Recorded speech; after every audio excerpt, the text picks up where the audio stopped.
Assalamualaikum warahmatullahi wabarakatuh. Saya Nurjana dari kelas 11 IPS 3 akan menjelaskan tentang sistem peredaran darah, sel-sel darah, plasma darah, struktur jantung, mekanisme kerja jantung, dan pembuluh darah.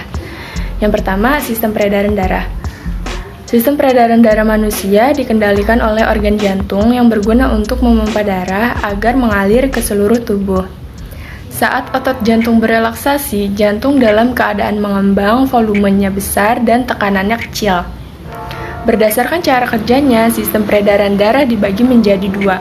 Ada sistem peredaran darah kecil dan ada sistem peredaran darah besar. Sistem peredaran darah kecil adalah peredaran darah yang mengalirkan darah dari jantung ke paru-paru dan balik lagi ke jantung.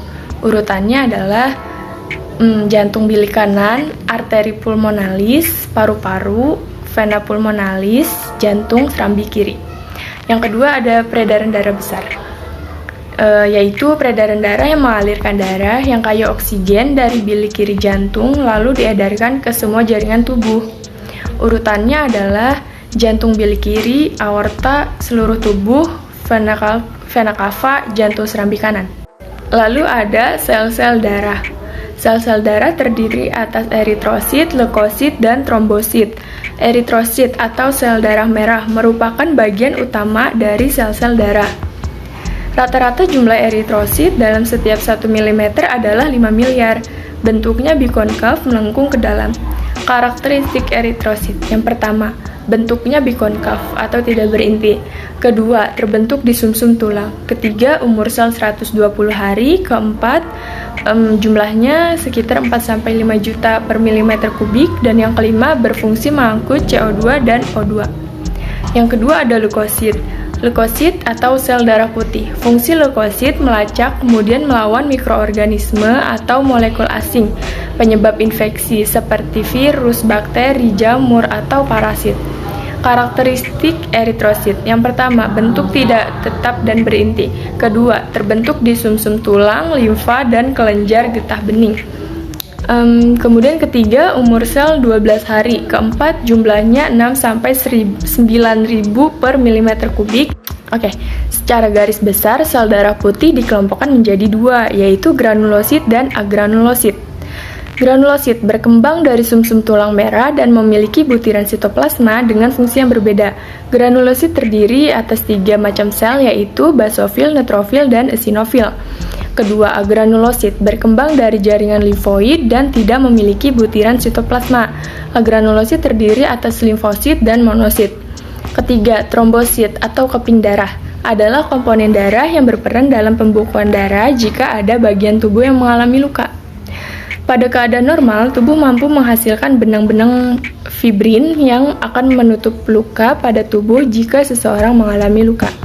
Karakteristik trombosit. Yang pertama, bentuk tidak beraturan dan tidak berinti. Kedua, terbentuk di sumsum tulang belakang. Ketiga, umur sel 6-9 hari. Keempat, jumlahnya 200-400 ribu untuk setiap milimeter kubik. Dan yang kelima, berperan dalam pembekuan darah. 3. Plasma darah. Plasma darah mengandung protein yang tersusun atas albumin, globulin, dan fibrinogen. Albumin mempunyai peran untuk menjaga tekanan osmotik darah. Globulin berfungsi sebagai antibodi dan fibrinogen berperan dalam pembekuan darah. Kemudian ada fungsi plasma darah. Yang pertama, mengangkut limbah. Kedua, menjaga keseimbangan cairan tubuh. Ketiga, membantu proses pembekuan darah. Keempat, menjaga suhu tubuh. Kelima, membantu melawan infeksi. Dan yang keenam, menjaga keseimbangan asam dan basa. Lalu kita masuk ke struktur jantung. Jantung tersusun oleh 3 lapisan, yaitu perikardium, miokardium, dan endokardium. Jantung terdiri dari 4 ruang, serambi kanan, serambi kiri, bilik kanan, dan bilik kiri. Lalu mekanisme kerja jantung.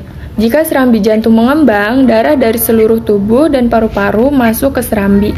Kemudian darah dari serambi jantung menguncup dan darah masuk ke dalam bilik.